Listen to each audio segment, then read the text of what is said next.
Dane, other than long, how was last night for you? Yeah, no, really enjoyable night. I guess you never really go into a team sport wanting to win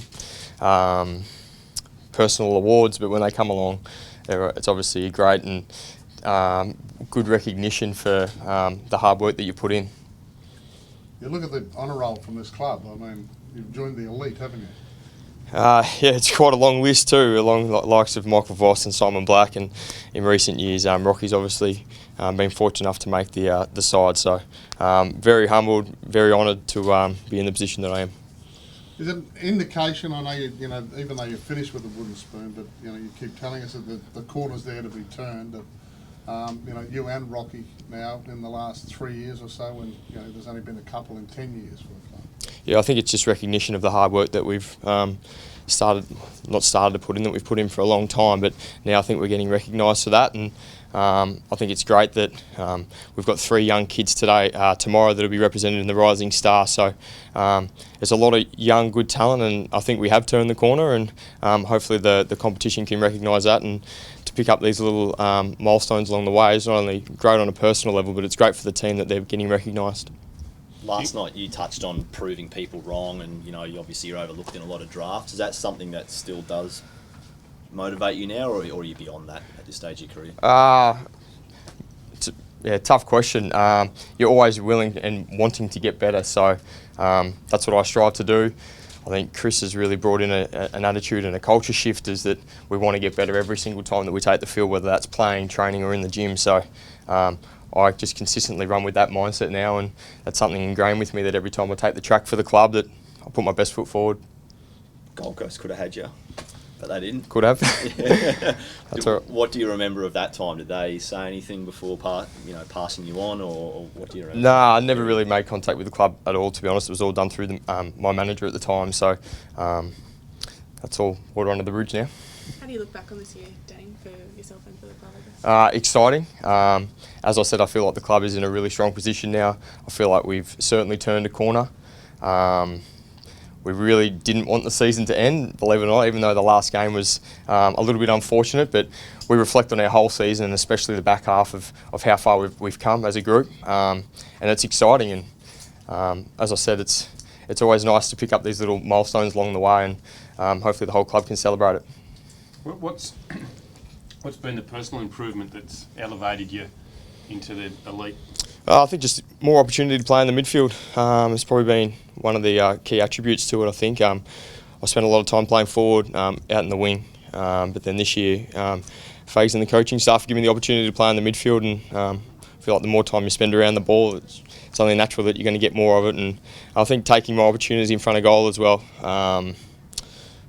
Kicked 34 goals for the year, which was quite a high number for a midfielder in the competition this year. So taking my opportunities when they came, and luckily standing here today, an All-Australian representative. I've also noticed personally that your defensive work is improved. I had a look the other day. I checked out your tackle numbers are up, well up actually. Pressure acts, those sorts of things. Yeah, I think naturally that just comes along with being around the ball a lot more as well, and we pride ourselves on the 1%ers, and that involves tackling, smothering and all those sides of your game. So it's important that we constantly improve on all those areas of the game, not just myself, but we've definitely had a big emphasis on it over last pre-season and throughout the season. So it's glad that that's getting recognised as well. We hear players go on about the significance of pre-seasons. Did you, you were at the front of a lot of running drills last pre-season. Did you make a big leap forward last year, knowing that you were going to play, more time in the midfield? I think it's probably been an accumulation of the past 3 years. Yeah, I always thought I'd probably potentially get my opportunity in the midfield, and when that opportunity came, I was ready to take it with both hands. There's no doubt about that. So I think it's probably been building for the past 3 years. My first 2 pre-seasons were a little bit interrupted, but I felt like I understand what it takes now, and to get my body to the right point of the season, which is the start of the season, and get myself ready to go for that. And I feel like the accumulation of the last 3 pre-seasons has been beneficial for my transition into the midfield. Did you ever doubt that you could get here? We know you took a few kicks in the early days, didn't you? Did that dampen or sort of dent your self-doubt? A little bit. I think, yeah, I certainly had doubts. I think most players do when you keep getting overlooked so many times. But I just tried to continuously work on areas that I needed to improve my game. And at that time, it was speed and endurance. And fortunately enough, I had a really good coach down on the Gold Coast that was able to help me to get myself into a position that I was recognised by AFL clubs. There's been a lot of reviews of the Lions season, and most of them have been really positive for a team that finished on the bottom of the ladder.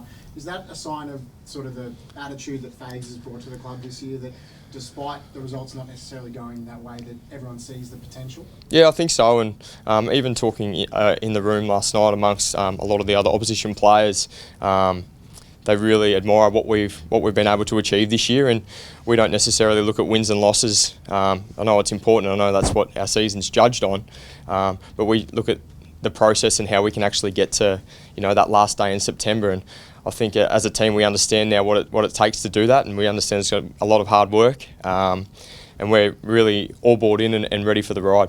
Did that shock you that there were teams and players last night who were sort of glowing in their review of your team when your team finished last? Yeah, a little bit, yeah. I did take it by surprise, and the fact that it came from so many players was really good recognition for the club, and it shows that we are on the right track, and they potentially may be a little bit worried when we play them, hopefully down the track. Will Rocky be there with you next year? I'd love him to be there next year. Why is that, Nate? What does he bring as a teammate? He's a fantastic leader. He's a really, really good mate of mine. So that probably weighs the most heavily. But yeah, what he brings to this club, on and off the field, the work that he does with all our younger kids, it's really important. And to lose a really good person in your football club, it hurts. So we're very optimistic that Tom will stay. He's a good mate. Do you have a leaning, or have you got an inkling on what he's going to do? Mates talk. Yeah, we talk, but I don't know. That's really kept between Tom and his manager, to be honest. Like, I haven't really dug deep enough, but I really hope he stays. So there you go.